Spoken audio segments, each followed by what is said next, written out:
Dynamite from the post-wrestling site. AEW, lighting up the fuse. Sit back and enjoy the bubbly as we hear from John and Wai Ting. Where we're going, we don't need roads. And if the buck stops here, this thing might blow. Everything you hear are opinions of the show. And if you don't like it, go to the forums and let them know. All right. The Cable Dahmer Arena. Cable Dahmer? Is that a person? Cable Dahmer. Yeah, no relation to Jeffrey. Cable Dahmer. What is that? I imagine it's a cable. Oh, it's new. It's new and used car dealerships in Kansas City. Oh, okay. That's very blue collar for naming rights, I guess. Yeah. We should get an arena outside of Independence, Missouri. Well, glad to see them do well enough that they can buy a whole arena, I guess. Yeah, okay. I mean it's a 5,000 seater. That's good. Wait till crypto gets its hands on this arena. Wait till they find out about the Cable Dahmer Arena. Yes. All right. Well, support your local Cable Dahmer. We have just kicked off the show with all the latest news, going through the latest revolving around Seth Rollins, as well WWE not renewing Ridge Holland's contract, the timetable that Kota Ibushi has shared for his horrific injury that's going to keep him away for a long time, and a ton of announcements from New Japan, from the Super Junior Tag League, Tanahashi's final homecoming, some thoughts on King of Pro Wrestling that Wai and I got to see, and NXT teeing up Halloween Havoc for a couple of weeks, going through Tuesday's show, and the California State Athletic Commission unanimously supporting the Muhammad Ali American Boxing Revival Act. All of that in the first 35 minutes of the show that we just did in the Post Wrestling Cafe, where you can also, at present time, find our New Japan Pro Wrestling, King of Pro Wrestling review with WH Park and Karen Peterson. As well, just dropped this afternoon, Rich Fan and WH Park pulling double duty in the cafe. Their Peacemaker Season 2 review on DCU later. Quite the interesting response to this season finale, and I'm curious to hear what Rich and WH said. Okay. Worth the time. I've heard good things about Peacemaker, Seasons 1 and 2. I've heard mostly good things, except for this finale, which has received some very mixed response. Oh, okay. Mm-hmm. Did they not make peace? I mean, you're not allowed to talk about it for at least what? I truly don't know. 9 years. All right. Well, you can check out all of that. And on Thursday, Wai and I will be putting out a new Rewind-A-Wai covering the 1992 G1 Climax, featuring the likes of Shinya Hashimoto, terrific Terry Taylor, Keiji Muto, and ravishing Rick Rude. And Rick Rude lives up to his last name in front of an all-Japanese audience. And how can he get heel heat in 1992? Okay, yes. And let's not forget stunning Steve Austin himself taking on Keiji Muto. What a dream match. That's right. Yeah, Austin gets to the quarterfinals. So this was for the vacant N.W.A. World Championship after Flair had left the company the year prior, and he still had the physical championship belt, and then it ends up being vacated, and this is the tournament to crown a new champion, and thus we have the WCW involvement here with Dusty Rhodes and Bill Watts taking in great seats that they had facing the hard cam for all of these matches. And boy, what a poker face these two had. You couldn't tell that you didn't know if they were watching the greatest show of their lives, the worst show of their lives, or if they were just in desperate need of a smartphone in 1992 to keep their attention.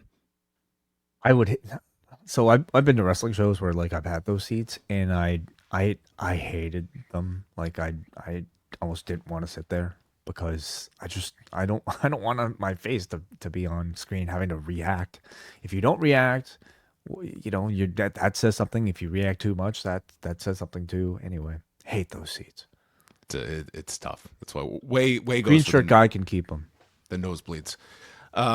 as well, coming up, we'll be back Friday night with SmackDown. And then Saturday night, we will be doing a WrestleDream review covering the show from St. Louis. So you can tune in late Saturday night for Wai and I's review on that. And then the weekend caps off with the N.W.A. podcast on Sunday night with Nate and company, as they will be going through all the latest and greatest in professional wrestling. That's right. Mm-hmm. So take a deep breath, and it is time to go into 3 hours of AEW, the go-home edition. And boy, I was ready to go home after 3 hours of tonight's show. 2,239 tickets distributed according to WrestleTix, this being down. The last time they ran this arena was 2 years ago, where they did just over 3,600. So it was not a big crowd here in Independence, but they were in for a lot of wrestling tonight. They recapped Kota Ibushi's injury. This was actually brought up several times on the show and even incorporated into Don Callis's heel promos and mocking Kota Ibushi and focusing on the attack Mark Davis made in his return, and then Kenny Omega coming to make the save and Jack Perry approaching him backstage on Collision, setting up tonight's trios match. The first 5 minutes of the show were pretty much all dedicated to this recap and teeing up every match for tonight and for WrestleDream on Saturday. It's like, here it is in our opening quarter, where typically we have the most people watching, and they did this like hard sell for like the first 5 minutes of the show. Kind of like what we just did for the Post Wrestling Cafe. Are they taking our formula from us? So to start things off, we are not starting with a match, but instead with Renee's sit down with Chris Statlander and Toni Storm, their famous last words. And Storm thought that she would feel free when losing the title. She thought she was going to be Anderson Silva, but she feels nothing without it, and she isn't sure who she is without the belt. Statlander says, I am constantly evolving. I'm already different than the person who beat you at All Out. I am as dangerous as the cosmos are large. Aren't we all? Storm retorts that pro wrestling is a lie that reveals the truth. We have told some ridiculous lies, but at WrestleDream, we will find out the truth. Chris says, you already know the truth. You just have to accept it. And the two agree to go meet each other in the ring. So they leave Renee here in the back and they march out to the ring and get into a brawl. Storm is Chris offers to let her get in a free shot, but Storm is not going to take the bait. Hits her with a German, and then it's the opposite. And neither wants to take a free shot on the other. And it climaxes with a kiss on the forehead, as we got the same gesture to open up Raw and Dynamite this week. Those ominous kisses to the forehead. Right? Oh, what could that mean? I found this to be an interesting way to do a go home segment, talking like backstage with these two, and then having that bleed out into an in arena brawl. And I guess I wonder why they didn't just do it all in arena. And I'm just wondering if there was like an element of needing to do multiple takes for the benefit of some of the either of the participants here for a segment like this. Just makes me wonder. But it did provide like a slightly different sort of vibe to it that so in all of this is still, to me, very much a Chris Statlander experiment. To me, a lot of the focus is really on her throughout this, like the first few weeks of this run, right? You're dealing with Toni Storm, who is one of the most developed characters at this point in all of professional wrestling. Having to share the stage with her, doing this sort of like very character-heavy type of like dialogue exchange is a very tough spot for Chris Statlander. And I think it's become very apparent that like she's still somebody who's still trying to find who she is as not just a baby face, but as just a champion, or just even as like a fully formed professional wrestler in this company. I sense she's still trying to find her voice.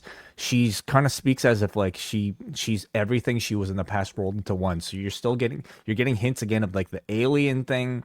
And ultimately, I just think it's still a little bit confusing about what the actual identity is, and I sense they're still searching for it, and I think that's been somewhat evident here. But I think the delivery and the confidence are like decent, but this is still the type of run where she's having to find herself under the spotlight.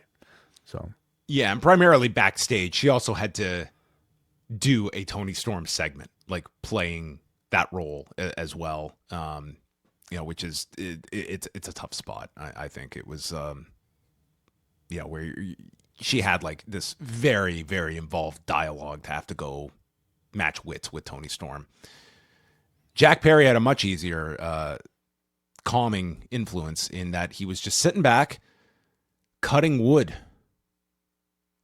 Just had a block of wood. He was cutting with like a knife. Okay. Whittling is the term. Whittling. Okay. I'm sorry. I haven't whittled since Boy Scouts.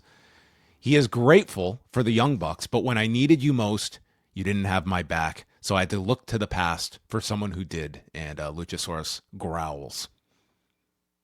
Yep. Mm-hmm. That takes us to GOA and Bobby Lashley and Shelton Benjamin in our tag match with MVP and Ricochet in opposite corners. So Khan hits a Samoan drop on the floor. They're in control of Bobby Lashley until he manages a belly-to-belly on Toa. In comes Benjamin. He sends Ricochet flying with this step-up knee, sending him off the apron. He delivers Germans to Khan. And then MVP's Kane ends up in the ring. And, of course, there's one rule among AEW referees. If anything is spotted in the ring, you drop everything and you make sure this object is not only removed, but you interrogate everybody at ringside for as long as necessary to find out who put this in the middle of the ring. And if anything happens behind that referee's back, that's the risk you have to take to make sure that this kind of interference never happens again. There must be some sort of like, referee's code that they have to swear by where they said, if there's any sort of object that is in the ring, I will find out, even if it takes my attention away from the match, I will have to find out who did it. It's painful. I'll dust it's for painful fingerprints. On these shows sometimes. It's not even the fact that they do it, it's that they do it so much. There was a point where it was another match, and Danielson, because it was so long, literally had to clarify, and all this happened because the referee was talking to the person in the corner. It's like, and it was like 5 minutes. Yeah. I think the fact is, we all grew up watching the same wrestling, right? These wrestlers, these bookers, these referees themselves, we all grew up watching the same sort of tropes. And when it comes time to putting together your matches, we can't really help but just kind of go back to what we've all seen in the past. And unfortunately, like, it means these sort of continued, usage of these sort of overdone, very tired, referee tropes. Well, it backfired on the Hurt Syndicate because this Kane was returned to MVP, allowing Ricochet to attack Shelton Benjamin with the Spirit Gun, but then MVP takes out Ricochet on the floor while Khan is still able to get the pin on Shelton in 9 minutes and 35 seconds. And then the Trios rematch on Saturday has now been upgraded. We will have a Tornado Trios match. Yes. So we had a Trios match at last month's pay-per-view. Then we had the street fight in Jacksonville. Then a tag match tonight, Tornado Trios on Saturday. That is correct. All different, you see. So, yeah. So the announcers did make a big deal out of this being the first time two, I guess, regular members of the Hurt Syndicate, the first time that one of them got pinned, and that was Shelton Benjamin here, who got pinned.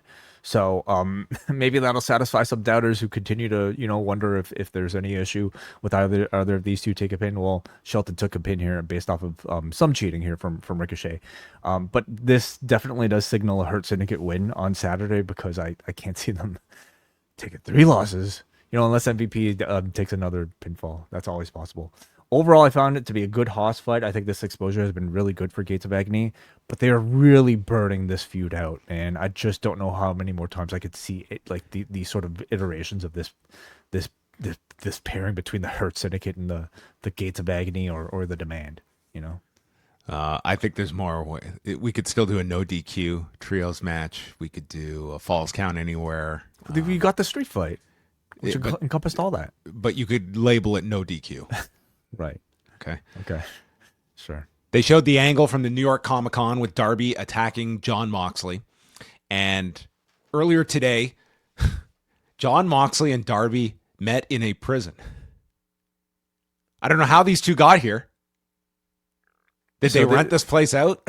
Well, they said this was. Did they commandeer a local prison in Independence, Missouri? Did Cable Dahmer pull some strings for them to get to get all their equipment in for this? Well, maybe this is one of their used car dealerships, okay? Where like to talk to their clients, they have to touch the glass. behind bulletproof glass. Here. Sure, you never know how people might act at a used car dealership for. Okay, I didn't know how they got here, so they meet and are face to face, minus the glass, and Moxley explains that this game is rigged because you were never going to put me in a coffin you were never. What did he say about the coffin? It was you were never going to win. Whatever. I don't know. Because he did win. So anyway. Yeah. Well, but it's also rigged because neither one of them is going to say, I quit. And he asks him about joining the Death Riders. Darby says, there's not a day that goes by that I don't think about that, but I don't respect you because of what you did to Bryan Danielson. I can't go to war with someone I don't trust. Moxley explains, I did the best I could with Danielson, and this is a war for the future of our industry. Sacrifices have to be made. And Darby explains how AEW represents freedom, and you, John, are slowly chipping away at that. And I will make you quit. Moxley has never lied to Darby, and he says, your opponent at WrestleDream is not me. You're always fighting ghosts. And I've done that too. It never ends well. And he yells that it's not about you when all of a sudden Big Bad Pac shows up and destroys Darby, smashing his face and leaving him bloody in this prison for dead. Yeah.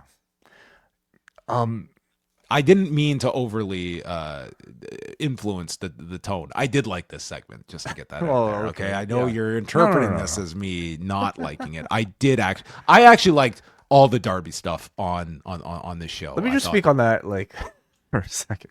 What, my tone? Yes. Okay. That is simply the way John makes these recaps entertaining. Like, I know I've seen a lot of people. At its core, we're recapping something that is completely ludicrous. 100%. I can't speak to this like I'm Walter Cronkite reading the news here. I just Darby read our Allin. comments sometimes, and it's like people getting on John like, oh, why is he so sarcastic? Oh, when he's recapping all of this stuff, why don't you go do something you actually enjoy? Just be glad you don't know me, okay? Just be glad, okay? I mean, listen, it takes skill to sort of mock what this ridiculous world that we're all talking about, right? He's doing it not because he hates it. He's doing it because it's. Oh, sometimes I hate it. Sometimes I do hate it. Sure. But it's also just an entertaining way of doing a fucking podcast. So I just wanted to maybe talk about that for a second. I wasn't aware of these comments until you're telling me about them. Now I'm a little self-conscious about this. Anyway, John Moxley then told him that I have never lied to you, and your opponent is not you. You're always fighting ghosts. That much does not better. end well. Much more unbiased. Thank you for that. I thought they achieved a really cool mood for this go home segment, and I appreciate that AEW is willing to do more of these segments out of the arena like this. Might not necessarily be great for the live crowd, but I mean, I think the effect is more of a worthwhile benefit for the people watching. It's 3 hours. They gotta go to the bathroom at some point. Very true, and I think it just offers creatively a chance for these artists, whether it be these two performers or the editor, the camera people, director, very talented people, to just showcase a different type of creativity with their storytelling. I thought there were a few key notes that were revealed here, like the fact that Darby said there's not a day that goes by that he doesn't think about joining the Death Riders. I feel like is at least meant to be maybe somewhat of a tease.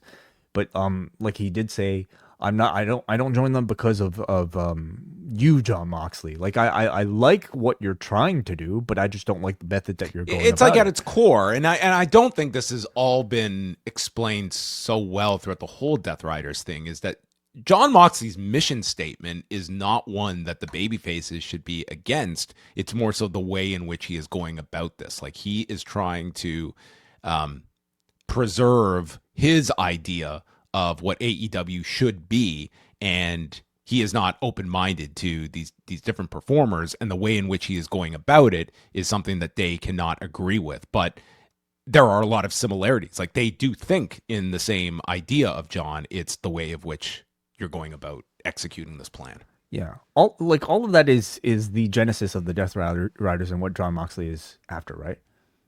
But what has he actually done to show that? Like, I mean, the Death Riders are also synonymous with like constant cheating, and like they've never really to me explained how that somehow is in line with like what Moxley wants for AEW to change. Not to mention the fact that like I mean they were kind of positioning this match as like Darby finally putting an end to Moxley, putting an end to the Death Riders, and I also think like there's not much of a threat from the Death Riders right now, is there? Like they lost the championship. They're just at this point to me a heel group that I don't know, are dark and brooding, and that's kind of about it. To me, Don Callis has done more to take over AEW than the Death Riders. Maybe have. they'll merge. Just Don, The unaffiliated Death Riders. Okay, Death Callis With Death Callis. Yeah, I think I think that the overall like Death Riders, I don't look at this as like I think there's been peaks and valleys for this group that you can look at. I think they really hit something with Hangman Page, and I think the totality of this is the hope that that this Death Riders was a device to elevate Hangman into this top role, to take Darby and get him into a top position. And that's kind of the function of the Death Riders, that it is going to, in story and somewhat in reality, get the best out of these stars that are going to be the ones to carry this company moving ahead. So then were they successful with the evolution of Hangman Page? I think you have to say yes. Why right? why aren't they taking a victory lap? Why isn't Moxley like celebrating the fact that he's gotten Hangman to realize a better version of himself? It's the balancing of the on-screen art with the real life, and it doesn't really make a whole lot of sense that you would be taking a victory lap over losing your world championship and creating a new star. But hey, cool segment, looked really cool, sounded really cool. I'm excited for the match. Sounded sarcastic. No, for real. Like we're talking about maybe something that is a bigger issue, like to me with the Death Riders after losing the championship, but it's not even that relevant to this match, which is just like going to be a cool, sick match. Then this came out over the weekend. I'm glad they put this on television. Was Don Callis's birthday party with what would you say, like 10% of the Don Callis family? Yeah, at this point, yeah. There were like six of them here. Trent was there, though. Trent was there, and like Takeshita was kind of there on. There was no way this was by satellite. This was like on a bad Zoom stream. Yeah. Well, this was a pre-recorded .mov file that he sent through the internet. We can tell because the a little thing popped up. Oh. But of course, let's just get this out of the way because I think this deserves its own talking point. Week 4. Missing in action? Andrade. Where is this guy? Did you know that this was going to be my Halloween costume? I was going to go as Andrade. Do you want a sneak peek? Sure. Oh, that's a gag that only works for people who watch. But listen, I don't have an answer right now. I have definitely been asking about Andrade. I hope it comes up on Tony Khan's media call. Not to say that Tony Khan is probably going to disclose what is going on. My question would be, is it a big issue or is it a minor issue? There's obviously something. This is not just a creative decision that, hey, we're going to shoot an angle with one of our biggest stars in Kenny Omega and forget it. And not just forget it, we are not even saying his name anymore. We are not referencing him. We are not showing this. Kenny's not even on this pay-per-view on Saturday as of tonight. So yeah, something is obviously going on with Andrade, and we're kind of left without any answers at the moment. But obviously, something is happening, and it's only a question of is this significant or is this something minor that it's just. But the fact that they're not even referencing him, it's weird. It's definitely weird. You could camouflage all of this. Like if he was not available for a few weeks, you could get by on, ways to camouflage this. Like you could do videos. You don't need this guy wrestling. You could at least have Don Callis speak on his behalf. You could be leading to him and Kenny at a future date or something like that. But the fact that no mention of him is made at all makes this like you're forcing people to be asking questions rather than not even realizing that there's something up. Yeah. The more episodes of AEW television that go by without his appearance, I mean, it's only going to become a bigger talking point. So they're all. One thing I kind of liked about this, and I don't know if this was just by pure just random or they actually gave some thought to this. They all go to cheers, and it's like they've got Okada and Fletcher are drinking wine from wine glasses. Hechicero, Josh, and Trent, they've got bourbon, but it's all in a glass. And then Archer's is drinking straight bourbon from the bottle. And I just thought it was like a nice, like, just differentiation among these members of how they would be drinking their alcohol, as I do see other wine glasses here. But nonetheless, this is how I was paying attention to all this. But of course, the big thing here was Takeshita giving his message. This was before King of Pro Wrestling. So his message is he's going to win the IWGP title for the family. And Okada shuts the screen off. And when what happened, his response, oh, sorry, I pressed the wrong button. I laughed out loud when I first saw this. I thought it was a great bit here with all of them. And this is a fun segment. I like this segment a lot. I pressed the wrong button. I'm so sorry. It is actually a callback to when he said the same line when he cut off the Acclaim Max Caster's rap, like way back, if you remember. Oh, wow. When they cut to the control room and he said, I pressed the wrong button. I'm so sorry. Oh, he is so funny. He's so funny in these situations. I thought this was a great way to both acknowledge like Takeshita and his IWGP title win, and to continue the rivalry between Okada and Takeshita. I mean, what, like, I don't know if this was ever like, obviously this is like New Japan's plan to give Takeshita the championship, but using this as like a way to further the heat between he and Okada in an AEW storyline, I think is great because of course it's Okada's championship, that at least he's been synonymous for. And I know it's not the exact same championship as the first one, but it's the successor. So I'm very much looking forward to those two standing next to each other with Takeshita holding the WGP title. Yeah, which we'll get on Saturday when they're together. And then they showed highlights of Takeshita beating Zack Sabre Jr. on Monday. So like they really put this over, and because this IWGP title is going to be a big focus of the AEW storyline, so it benefits them. And we know there's this working relationship, but it doesn't always mean that they focus too much on whatever happens in a New Japan ring back on AEW programming. So, but this is the top prize, and it's a huge boost for people's impression. To me, I think there's still as much reverence for like an IWGP championship as like an AEW championship. It's certainly got more history and more lineage attached to it.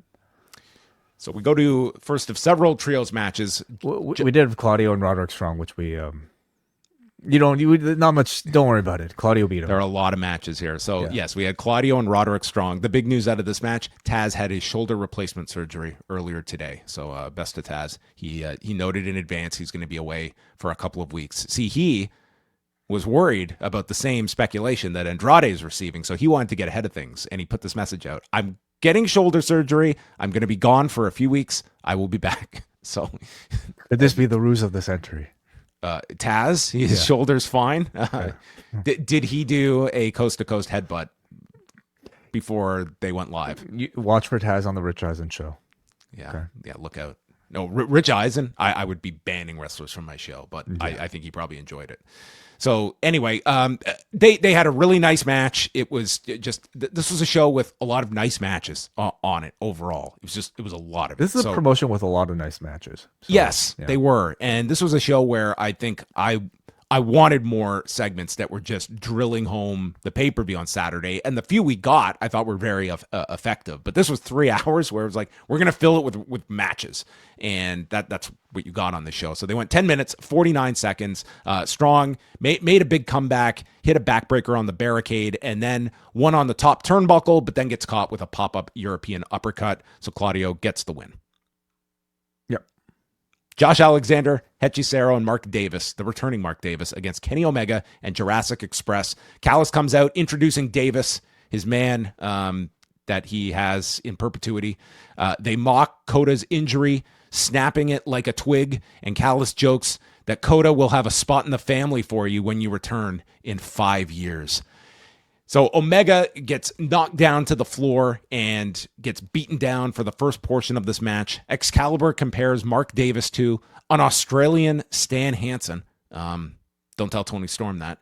And then in comes Omega later for a V-trigger, but Callis, who's on commentary, distracts on the apron, leading to a chop block by Alexander. Perry then gets Kenny out of the way, and he takes Davis's lariat for him. He sacrifices himself, like Kairi Sane. And Omega stops a powerbomb by Davis, hits a pile driver for a 2 count, and then when Hechicero puts the armbar in, Luchasaurus chokeslams Davis on top of Hechicero, breaking that, and Jurassic Express end the match with a Doomsday Device on Hechicero, 14:57, and the Young Bucks run in, they attack Jurassic Express, and Omega is torn. These are his new buddies that he's starting to trust, but these are his old buddies who tried to murder this guy last year, but he's torn between these two because Jack Perry also tried to murder him. So he stops a TK driver, and it ends with Perry hitting a big moonsault to everyone on the floor, and conflicted Kenny is left wondering, why the hell am I not on this pay-per-view Saturday? Andrade! I don't know what exactly he's conflicted about with the Bucks. Yeah, they've been assholes to this guy. Yeah. I mean, Jack Perry has too, but Jack Perry apologized. Well, I mean, I don't even know if we're supposed to read conflicted in there, although that might be, like, it kind of was the way it came across to me. He didn't strike the Bucks. But they talk about having, like, common enemies, didn't they? You know, he and Jack Perry. Unless he was talking about the Don Callis family, I suppose. Anyway. Wouldn't you be confused if you were Kenny Omega by this point? Yeah. How many people have put me out on this? Everyone's taken me out. Everyone I've ever had a relationship with has turned on me in this company, and then they disappear. Every 3-4 months I get taken out on a stretcher. I have a lot of people to get revenge on. I will say I thought like his interactions with Josh Alexander I really enjoyed. I like the fact that at least in the beginning of this particular match they did treat Kenny going for revenge against Josh Alexander for injuring Kota Ibushi as something. You know, no one, like, to me, that should be the match at WrestleDream. If Andrade was supposed to be the opponent, he's not available. Do Kenny versus Alexander. That's sort of a perfect thing. Yeah. So, you know, they treated that pairing with a little bit of reverence in this match. I thought Mark Davis looked pretty good to me. Like, everybody in the Don Callis family kind of has, despite how many people are there, everybody does have a bit of a defined role. And I even feel like even Mark if it's Davis, through alcohol. Sure. And I even feel like Mark Davis, like, will probably find his, because, like, they have big men in this group. They have Lance Archer. They had Wardlow. But, like, Mark Davis represents almost like a different type of big man in that Stan Hansen. Well, I was going to say he's a sloppier looking big man. And I say that, like, because wrestling needs sloppy looking big men. Like, he's wearing, like, a shirt now that he never washes. So I feel like he's kind of going for, like, a Wyatt family Luke Harper type of thing. And it'd be hilarious if he's like, I'm not going for that look, but I guess that's what I'm perceived as. He's going for the complete opposite of what Kyle Fletcher is, and that's somebody who never changes his clothes. Yeah, I really thought this was a really strong match. I would say it was probably the best match on the show. Like, there were some very good matches, but I thought this was solid stuff. Sky Blue, Jamie Hayter, 12 minutes, 5 seconds. Julia Hart's in the corner, and so Hayter is going for the hate breaker, but it's avoided. And then they get into a big striking exchange, hits the hate breaker, but both are down. She can't capitalize and go for the cover. So then Hayter catches her coming off the apron onto the floor and suplexes her. There's a sliding lariat. Blue comes back with an Asai DDT, and then it's Hayter catching her with a big lariat and follows with the Haterade. 12 minutes and 5 seconds, and they're pushing the fact that Jamie Hayter has issued the challenge for Blood and Guts, but Triangle of Madness has yet to accept. They've got a month. They're What's thinking. the rush? Yeah. A good match, though. I thought Jamie Hayter, she looked very good in this match. And we go to Tekla on the screen, who cut a promo that she was misunderstood in Europe, kicked out of Japan, and she's not impressed with Jamie Hayter. And the reason that on her debut she went after Jamie Hayter was just because you were in the ring. You were in the wrong place at the wrong time, so I attacked you. This was like the most, it could have been anyone, and it was you. But she will get toxic to the core on Saturday and dares Jamie to impress her. Mm-hmm. I was impressed by the backlight here. Oh, it's green. Yeah. Like toxin. Yeah, it's just like Laser Quest. I thought Tekla's delivery was very good. I did find the words kind of corny, like it's gonna get toxic to the core. Yeah, there was some. Chris Statlander and Tekla had some tough material that wasn't as smooth in the, like the words didn't translate off the page. It's gonna get toxic to the core. Sounds like something you'd hear for like a Saturday morning cartoon show, like some sort of like a toxic ninja, like a Ninja Turtles thing, Captain Planet. It's gonna get toxic to the core. Yeah. Renee is with the updated 10 belts Monet, who corrects Renee, Ultimo Monet, which she has trademarked. Oh, she's actually trademarked it. I believe so, yes. So I don't take credit for this, but I did see this online. Ultimone. Ultimone. Ultimone was kind of right there. That's way better. Yeah, that's great. Whoever that's really, she should have been on top of that one. So she has now tied Ultimo's 10 belts. And this, I didn't realize, I knew all these matches were coming up. I didn't realize that Friday she's in Arena Mexico to take on Persephone. Saturday she's got WrestleDream. And then Sunday she's in Winnipeg to face Jody Threat for Winnipeg Pro Wrestling, which would be if she wins her 11th belt as well. So she will have 3 matches in 3 countries this weekend. That's crazy. Yeah. I can see why she would take issue with Dave Meltzer thinking Sari was Wrestler of the Year. I mean, people have different opinions on this many belts, this Ultimone character, but I think she's like created some like she's going out, she's going to all these different countries, she's going to these indies that she totally doesn't need to be doing. It's like a boon for these promotions that she's going to. She's going all over the world. Just feels like she's having a wonderful non-WWE carear. What it feels like. Gonna do in Winnipeg is what my curiosity is. You know what? I once spent a week in Winnipeg, 1 month. And I said that backwards. Yeah. I mean, it's she's probably going to be in and out. That would be my assumption. I hope she spends some time. Winnipeg's nice. I'm not trying to in October. It's perfectly fine. I don't think it's that cold right now. Yeah, you don't go in June when you have no idea what to do and you get sent on a Monday for an event on a Saturday. Like that's right. Pushing it, right? Right. So what does this mean? She'll be at WrestleDream. Is she going to have a match? Well, she said here she was going to be. She said she'll be at WrestleDream with her belts, but didn't really say if she'll have a match. Yeah, she hasn't been announced for anything, so I thought they'd announce something for her. I imagine an angle at the very least, right? Like some sort of surprise, showdown involving Monet. I guess. Like you could do like you could have maybe like the winner of Tekla and Hayter challenges her or something. You do some other angle involving one of the other 30 women on the roster. Yeah. What's Saori doing right now? She did ROH. She doesn't have a belt. She's not of interest now. Well, you can still challenge. Yeah. Well, maybe she'll come back, and Monet will say, "Sorry, I'm not interested." The Opps against Rush Dralistico and Beast Mortos for the trios belts. Hangman's on commentary. Dude, Hangman had nothing to say on commentary, and Danielson like probably detected he wasn't really adding anything. So he's like, "What are you out here to scout with Samoa Joe?" He's like, "Well, I'm looking for weaknesses." And Danielson's like, "Well, have you seen any yet?" And I was like, "Dude, Joe's been on the apron the whole match so far. He hasn't tagged in yet. Shibata's been in this thing. Like, he had nothing to contribute because Joe hasn't even been in here yet." So I kind of there was little need for Hangman here. I was kind of underwhelmed with the final Hangman Joe stuff because it's been so great. And then tonight it just felt like, well, we'll do the old face off and hand the belt over. And I totally agree. I mean, from watching this particular show, it really feels like Moxley and Darby is the main event of this pay-per-view.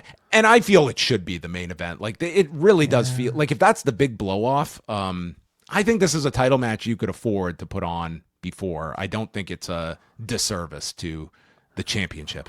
Well, this I Quit match, I think, is going to be one of like the most insane matches in maybe like wrestling history. Like, that's the level that I think people are expecting for this I Quit match, and like the ultimate blow off to a program.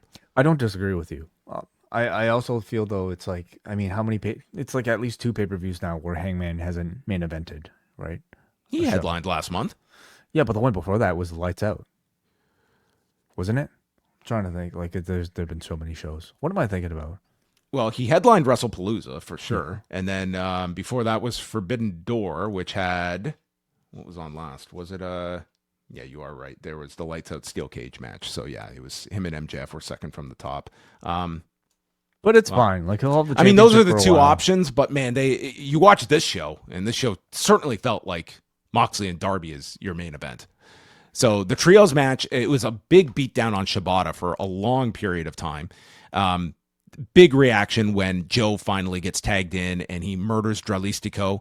Roosh had this deal where he was entering the ring and he tripped going into the corner, and then he's pulled out by Shibata and he's like whispering something to Shibata. I didn't know what was going on here. So I replayed this. It looked like he tripped on the ropes and like he was starting to hold his wrist. Yes. Like he had hurt himself and probably... And you can see when Shibata pulls him out, he tells Shibata something, but then he returns for the post-match and he seemed fine. So he got involved and stuff because, yeah, I was trying to see if it was his arm, if it was his knee, but it was really weird. Like, he just totally fell apart here during the end sequence, but ends with a coquina clutch on Dralistico.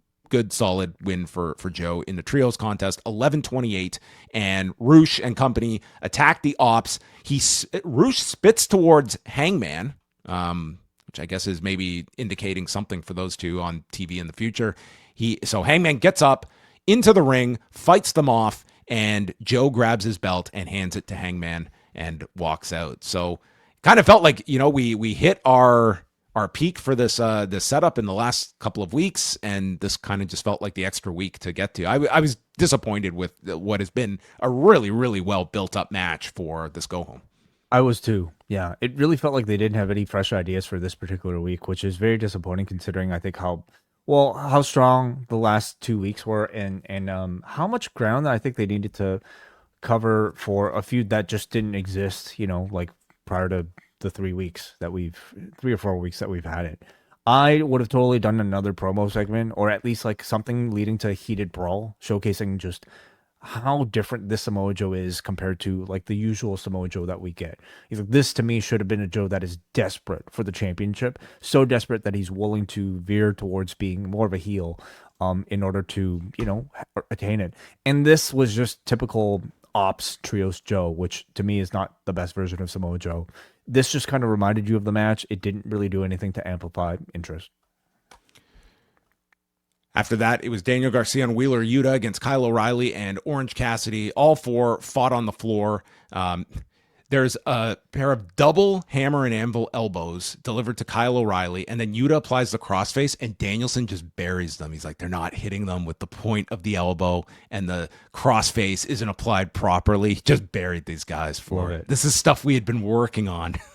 Yeah. Orange Cassidy comes in, hits the soul food, hits a beach break, and then Moxley appears in the crowd. Garcia and Kyle go back and forth with guillotines that they exchange. Orange Punch sends Yuta to the floor. Shafir gets involved, distracting the referee as Daniel Garcia taps. This is the portion where Danielson explains how all of this is happening because the referee is distracted. Claudio shows up, running European uppercut that murders O'Reilly, and Garcia pins Kyle in 12 minutes and 23 seconds. Death Riders continue to attack when Tomohiro Ishii and Roderick Strong come down, and then we have more as Moxley enters the ring, and Darby's music plays, and out he comes like a zombie. And Claudio runs up the ramp and just European uppercuts this guy back to Tacoma. and he is dead on the floor. Then Pac takes a turn. Then Garcia and Yuta attack him, but he keeps crawling towards the ring, eats a kick from Shafir. The conglomeration fight off the Death Riders, so Moxley is left alone, and Darby crawls into the ring, pulls out the flag that he planted at the top of Mount Everest, and tells John there's still time to say, I quit. And with that, John hits him with the Death Rider on top of the flag, and I think that John is going to get buried under this flag on Saturday. Yeah, or get choked by it, which is what Darby was promising in the segment as well. Yeah. Right. Yeah, So I mean, as a way to make him say "I quit," being choked up by the Mount Everest flag would. He stands over top John Moxley and holds up the flag. Mm-hmm. Yeah. I climbed Mount Moxley. Very good segment, I thought, to sell the "I quit" stuff. I really like the Darby Moxley stuff on this show. Like it was the hardest stuff they pushed for the pay-per-view. I thought this was like the best stuff on the show. Agreed. A lot of great thought put into it. I mean, with a sort of like very cinematic tone attached to it all. I know that's an overused word these days, but you can certainly tell like they're very influenced by the movies in their storytelling, and I thought it came across here. And then Megan Bayne comes out with FTR to address Willow Nightingale, and she calls Willow stupid for trying to take her on again. You will bow down to me, and I know you've got to give people reps and chances to talk, but this could use some work. Yeah, I mean, when you talk about Megan Bayne, so much of the conversation is about her aura, and unfortunately, I mean, I think that's largely achieved by her not talking so much, because when she does speak, she does come across not like a god. She comes across like somebody who's not very good at it. So again, like you mentioned, John, like everybody needs reps. Everybody needs to start from somewhere. Unfortunately, she's like at this stage where she's got to do it on TV. I mean, you would hope though, like with her experience on the indies, that like she would be at a certain level. But I felt she was pretty like, I don't know, still kind of green in that. Maybe before all her house show matches, she should do a promo. When AEW does their weekend, they don't do house shows, but she works GCW. She works, like I'm assuming others maybe. So then Big Stoke takes over. He hates Willow. He hates Jet Speed. Notes Kevin Knight has potential, but he squanders it by hanging out with Billy Ray Cyrus with an autoimmune disease. Oh boy! Wow. Dax takes over. Daddy's speaking. He got a lot of heat for this. He puts over all the titles they've won, all the matches of the year, and says, we never get our proper respect. I don't know if he's alluding to them being on the ballot for the first year for the Observer Hall of Fame. But you are in the ring with God on Saturday. And then Jet Speed and Willow with Harley Cameron are on the screen. I swear to God, Bailey asked, why not we stop bloviating and let's get down to action? Bloviating? Bloviating. What does that mean? That means to, you're like just running your mouth. Talk at length, especially in an inflated or empty way. It's a good word. Why don't we stop bloviating and let's get down to action? Maybe Megan Bayne and Speedball Mike Bailey. A face-to-face segment with those two. In the back, where they could be coached by somebody who's really good at this, yes, I would totally suggest that. Harley makes a FTR joke that it stands for Fear the Wrath. And then Willow says, well, come say it to your faces. It was just too long. They come out and we get into a big fight, ending with Willow delivering a spine buster to Dax that the crowd liked and a UFO splash from Kevin Knight, taking us right into Megan Bayne and Harley Cameron, where Cameron just played the underdog, which she's very good in this role, and the crowd got into like her comebacks, the big spot being a TKO from Megan that Harley kicked out of, and this crowd was stunned. They all bought this as the finish. So Bayne bridges out of a jackknife cover into a running Liger bomb and pins Megan Bayne in 8:06. No. Pins Harley Cameron. Sorry. Harley gets pinned by Megan Bayne with the Liger bomb. Yeah, I didn't think the crowd would have gone nuts for Harley hitting a Liger bomb. Upset, yeah. Yes. I didn't think the match was that great. I thought Harley looked fine, but like not among her best performances that we've seen recently. It was especially this late into the show, not really one I found myself that engaged with. I thought they needed another hour on top of this. That was my thought. Why Collision gets cut to an hour. Hook and Eddie Kingston are in the back. Eddie Kingston doesn't know what the name of the pre-show is called, nor where it is, but they're showing up at the Tailgate Brawl. They will be in action. Yeah, they advertise it. We don't know against whom, but like it's an open challenge type of situation, I guess. Right? Okay. It'll probably be LFI, or somebody involving somebody within LFI. I'm sure. Yeah, Can't wait. I know it's Eddie Kingston's gimmick to sort of like not know what's going on and whatnot, but I mean, I thought that it came across so bad here, And Hook, I understand that like having Hook next to a strong talker makes all the sense of the world. I think he kind of needs it right now, but they seem to have reverted him back entirely to being a mute, Except he's regressed even further than that into now like being some sort of like aloof teenager who doesn't know when or where things are. And so them trying to be like, I don't know what the name of this thing is, tailgate. It's on, what is it, on the Saturday. I just thought like it made the tailgate look stupid. It made these two look just not very serious. This comeback for Eddie Kingston has been a puzzling one. Like, I just thought that I was not forecasting this to be his spot, like a month into his return where he's playing Hook's crazy uncle that's been out of town for the last 16 months. It could be because like of a desire to want to work off ring rust on like the lesser viewed show, perhaps. But you would have just figured like at least as a promo, maybe he'd be making a few more waves, and hasn't really done that yet. Alicia interviewed Bowens and Caster. They never want to team up with each other ever again. It's up to Tony Khan. They're 2-0 as a team, but Caster refuses to be put in the ring with Anthony Bowens, claiming he has body autonomy. And they also refuse to be called the Acclaimed. So they'll team again. Main event, Brodito and Mark Briscoe against Kyle Fletcher, Lance Archer, and Rocky Romero, where Don Callis, out for the 5,000th time on this show, saved the best for last. He said, to quote Wu-Tang, "We bake the cake, then take the cake." And he did too. Don Callis family ain't no one to fuck with. And Danielson informs Callis of Mark Briscoe's 146 IQ, which is, I don't know if that's the exact number, but it's a true story. The man has an incredible IQ. Don Callis either has never heard this story before, or he was tremendous in selling this. He could not fathom that this was the truth. And they thought that the source of this tension between Callis and Mark Briscoe is that Mark's family is on pace to outnumber Don Callis's family.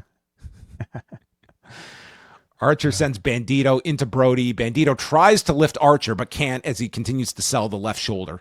And then the Froggy Bow is hit to Romero. Fletcher's in for the save, and Briscoe hits a blockbuster, taking out Fletcher, allowing Bandito and Brody to hit their double team Dante's Inferno for the win in 10:56. Ends with El Clone coming out, because why not? And then Okada appears in the ring, belt shot to Brody, and a Rainmaker to Bandito to remind us of the tag title match on Saturday as well. And that concluded like 190 minutes of AEW on Wednesday night. This show was way too long for what they had scheduled here. Yeah. And I know like these days, 3 hours doesn't seem like a whole lot when we've been through like the 3-hour SmackDown era. Like we've been through 10 years of like, 3-hour Raws or whatever, 5-hour pay-per-views taking place like several times a month. But man, like the pace of these shows, to me, I have more issue with like the way these shows are structured. I mean, they build this as a Dynamite and a Collision, and they basically give you a Collision at the end, meaning it's a B level, almost like C level show sometimes in terms of importance. And I understand they structured these shows according to ratings patterns, like, putting all the most important stuff at the end, but to like have a viewing experience. I'd be shocked if this 3-hour special does any, like, even throwing out like the new methodology. Like this was not a show to me that was built for ratings. Like this felt like a show that was just like it was filling 3 hours at different times. There's that too, but the filler was all shoved into the final hour, which again makes sense when you're looking at a ratings pattern. But as an actual viewing experience, it kind of sucks. Like, especially like I enjoyed the Dynamite portion itself, but like the hour that was afterwards was just felt like